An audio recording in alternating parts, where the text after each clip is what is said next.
నమస్తే, welcome to Disha TV. Telangana రాష్ట్రంలో ఓట్ల పండగ మొదలైంది. గ్రామ పంచాయతీకి సంబంధించిన నోటిఫికేషన్ రావడం, ఇక అందరూ కూడా రాజకీయ నాయకులు ఇక ఓటర్లను ఆకర్షించే పనిలో కూడా ఉన్నారు. సామాజిక సమీకరణలు కూడా చాలా అంశాలు కూడా తెరపైకి వస్తున్నాయి. ఇదే నేపథ్యంలో ఓటు హక్కు విలువ ఎలా ఉండాలి, ఓటు హక్కుతో ఏం జరుగుతుంది, ఒక ఓటు ఎలాంటి ప్రభావితం చూపుతుంది, అలాగే గ్రామీణ ఓటర్లు ఎలా ఆలోచించి ఓటేయాలి, వాళ్ళ ఓటు ద్వారా వచ్చే ప్రయోజనం ఏంటో తన మాట పాట రూపంలో చెప్పడానికి అయితే మాత్రం సురేష్ మహాజన గారు, ఆయన బృందం కూడా మనతో రెడీగా ఉంది. ఆయన మాట పాట ఏం చెప్తున్నారో ఆయన మాటల్లో విందాం. అన్న నమస్తే. అన్న నమస్కారం. ముందుగా ఒక పాట ద్వారా ఓటు హక్కు గురించి ఒకసారి పాట స్టార్ట్ చేసి కూడా మనం ఒక ఇంటర్వ్యూ స్టార్ట్ చేద్దాం. ఓకే అన్న.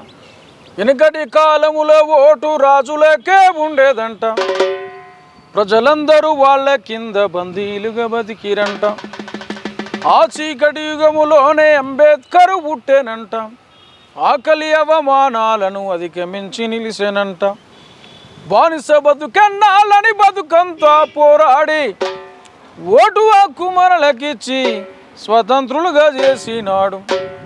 ఓటంటే తెల్ల కాగితం కాదురా, ఓటంటే కంప్యూటర్ బటను కాదురా, ఓటంటే చీపులికరు మందు కాదురా, ఓటంటే 100 రూపాయల నోటు కాదురా. నీ ఓటే రాజ్యమేల సిడయిందిరా, దాన్ని నమ్ముకుంటే నీ బతుకు ఆగమౌనురా. ఓటంటే తెల్ల కాగితం కాదురా, ఓటంటే కంప్యూటర్ బటను కాదురా, ఓటంటే 1000 రూపాయల నోటు కాదురా, ఓటంటే చీపులికరు మందు కాదురా. నీ ఓటే ఎమ్మెల్యే మంత్రయింది చూడరా, నీ ఓటే ఎంపీ ప్రధాన మంత్రాయరా. నీ ఓటే చట్టాలు శాసనాలు చేసేరా, నీ ఓటే భారత ప్రభుత్వాన్ని నడిపేరా. గుడిసెలోన పేద తల్లి ఓటు ఒకటేరా, బంగ్లాలో రాని ఓటు తేడలేదురా. ఓటంటే తెల్ల కాగితం కాదురా, ఓటంటే కంప్యూటర్ బటను కాదురా, ఓటంటే చీపులికరు మందు కాదురా, ఓటంటే 1000 రూపాయల నోటు కాదురా. నీ ఓటే రాజ్యమేల సీటయిందిరా, దాన్ని నమ్ముకుంటే నీ బతుకు అగమౌనురా. ఓటంటే తెల్ల కాగితం కాదురా, ఓటంటే కంప్యూటర్ బటను కాదురా. సో ఈ పాట ద్వారా ఏం మాట చెప్పదలుచుకున్నారు? ఆ పాటలో ఉన్న మాటలకు అర్థం ఏంటి? ఓటు అనేది డాక్టర్ బాబాసాహెబ్ అంబేద్కర్ గారు సమస్త ప్రజలకు, ఈ దేశ ప్రజలకు ఒక ఆయుధంగా ఇచ్చిండు. ఈ ఓటు అనే ఆయుధంతో ఎవరినైనా నిలబెట్టవచ్చు, ఎవరినైనా కూలగొట్టవచ్చు. అది గల్లీ నుండి ఢిల్లీ వరకు, పల్లె నుండి పట్టణం వరకు, వార్డ్ మెంబర్ నుండి పార్లమెంట్ మెంబర్ వరకు ఓటు అనేదే ప్రధానంగా ఉంటుంది. ఓటు అనేది సీట్ ఇస్తుంది, ఓటు అనేది రాజ్యాన్ని నిలబెడుతుంది, కూలగొడుతుంది. అలాంటి ఆయుధాన్ని అనగారిన వర్గాలందరికీ ఇచ్చింది డాక్టర్ బిఆర్ అంబేద్కర్. కాబట్టి ఈరోజు ఓటు గురించి మనం మాట్లాడుకోదలుచుకుంటే ముందుగా డాక్టర్ బిఆర్ అంబేద్కర్ గురించే మనం మాట్లాడుకోవాల్సినటువంటి అవసరం ఉంది. డాక్టర్ బిఆర్ అంబేద్కర్ గారే లేకుంటే ఓటు లేదు, డాక్టర్ బిఆర్ అంబేద్కర్ గారే లేకుంటే సీటు లేదు, డాక్టర్ బిఆర్ అంబేద్కర్ గారే లేకుంటే సమస్తం ఈ భారత రాజ్యాంగమే లేదు, స్వేచ్ఛ లేదు, సమానత్వం లేదు, న్యాయం లేదు, ఏది లేదు. కాబట్టి మూగబోయిన గొంతులు, మూగబోయిన జంతువులకు కూడా హక్కిచ్చింది డాక్టర్ బిఆర్ అంబేద్కరే. కాబట్టి అంబేద్కర్ కూడా మనం స్మరించుకునే సందర్భంలో ఆయన గురించి కూడా ఒక పాట. అదే, ఏమైపోయే వాళ్ళము అంబేద్కరు లేకుంటే, ఏ చీకటి మింగునో తను వెలుగై రాకుంటే, తరాల మన స్థితిగతులు మారక తల్లడిల్లు గద సకల జనం, బ్రతుకు అగ్రకుల విషకౌగిటపడి నలిగిపోవు గద నేటి దినం. ఏమైపోయే వాళ్ళము అంబేద్కరు లేకుంటే, ఏ చీకటి మింగునో తను వెలుగై రాకుంటే.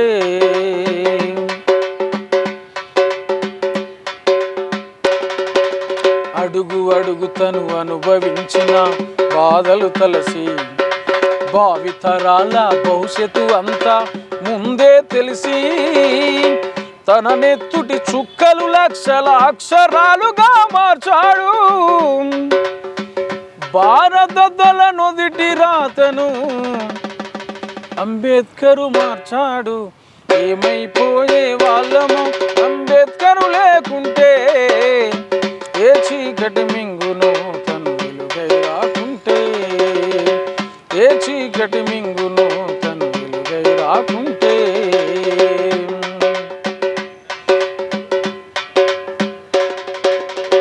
రాజ్యాంగం అణువు అణువున జీవం నింపి నేల మీద ప్రతి జీవజాతికి మనుగడ చూపి ప్రపంచమే తొంగి చూచెలా ప్రతిది పొందుపరిచాడు.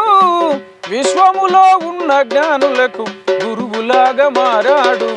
ఏమైపోయే వాళ్ళము అంబేద్కరు లేకుంటే, ఏ చీకటి మింగును తను వెలుగై రాకుంటే, ఏ చీకటి మింగును తను వెలుగై రాకుంటే.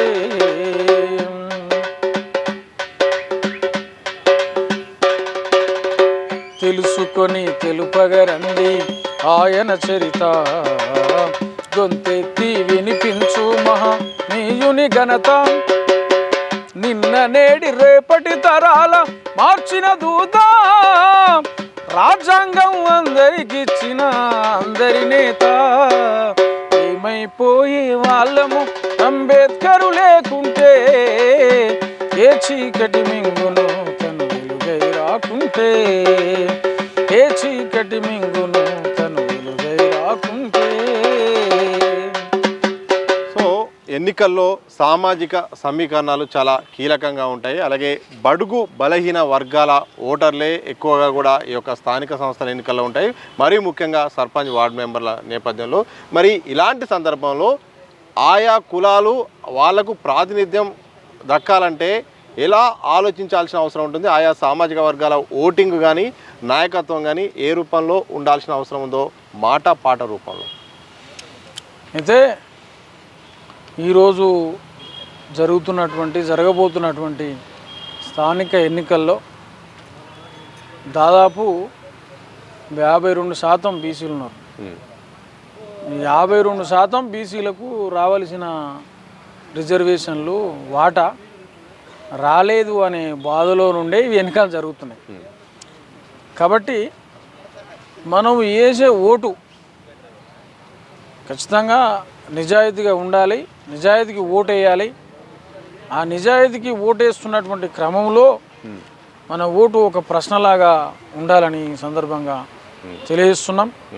కాబట్టి ఈ మధ్య కాలంలో బీసీ రిజర్వేషన్లకు సంబంధించినటువంటి ఏదైతే ఉందో రిజర్వేషన్లు, ఆ రిజర్వేషన్లు అమలు చేయకుండానే ఈరోజు ఎన్నికలకు రంగం సిద్ధం చేసినటువంటి ప్రభుత్వం కూడా మరోసారి ఆలోచించాల్సినటువంటి అవసరం ఉంది. అందుకే అన్నీ ఇస్తుండ్రుగా అని తమ్ముడా, అధికారం ఎందుకు ఇస్తలేరో అడుగుదాములెమ్మురా. అన్నీ ఇస్తుండ్రుగా అని తమ్ముడా, తన వాళ్ళనేమో అధికారుల చేస్తుండ్రు, మన వాళ్ళనేమో జీతాలు ఉండమండ్రు.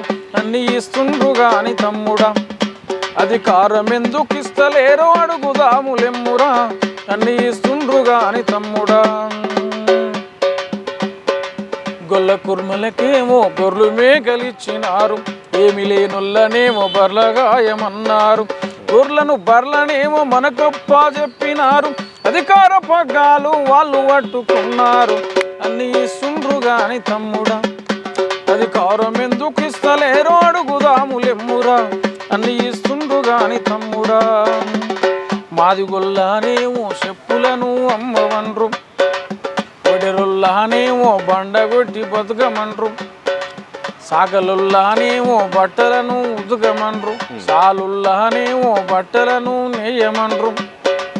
గములుల్లానేమో తాళ్ళెక్కి బతుకమన్రు, ఆ ముదిరాజులనేమో సాపలను వట్టమన్రు. మాలుల్లానేమో బొందలను దొవ్వమన్రు, మంగళుల్లానేమో గడ్డాలను గీకమన్రు.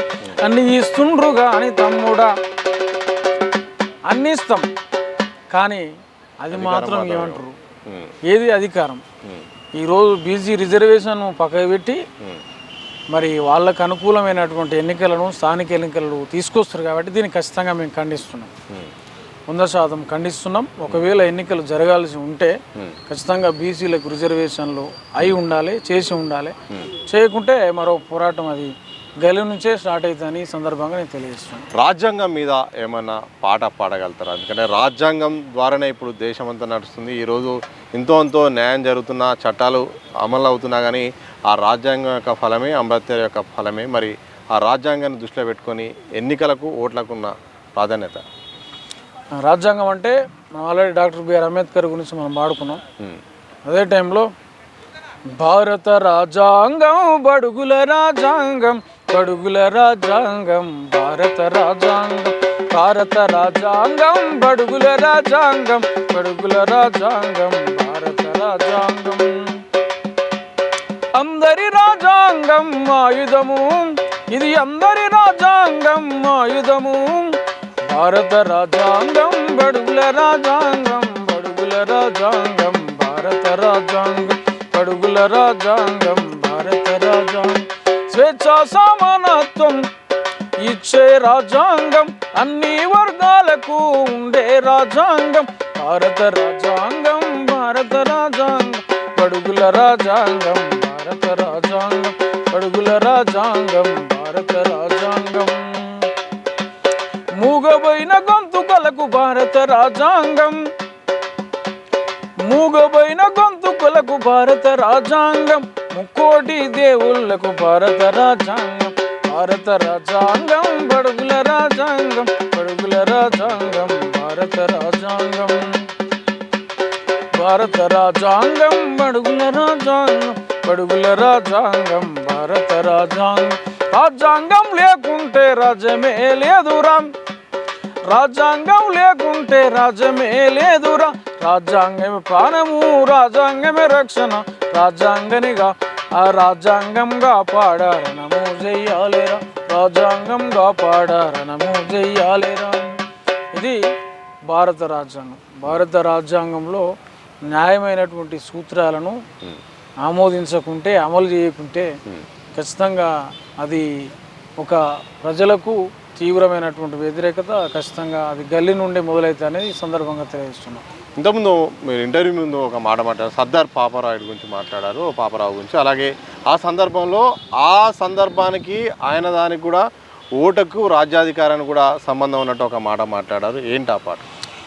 ఇదే సర్దార్ సర్వాయి పాపన్న గౌడు, జనగాం జిల్లా కిలాషాపూర్, మా జిల్లా అయినటువంటి కిలాషాపూర్లో 500 సంవత్సరాల క్రితం ఒక సామాన్యమైనటువంటి గౌడ కుటుంబంలో పుట్టి ఆనాటి దొరలకు వ్యతిరేకంగా మహత్తరమైనటువంటి యుద్ధం చేసినటువంటి ఒక సామాన్యునిగా నుండి మొదలుకొని ఒక రాజు వరకు కూడా ఆయన ఎదిగిండు.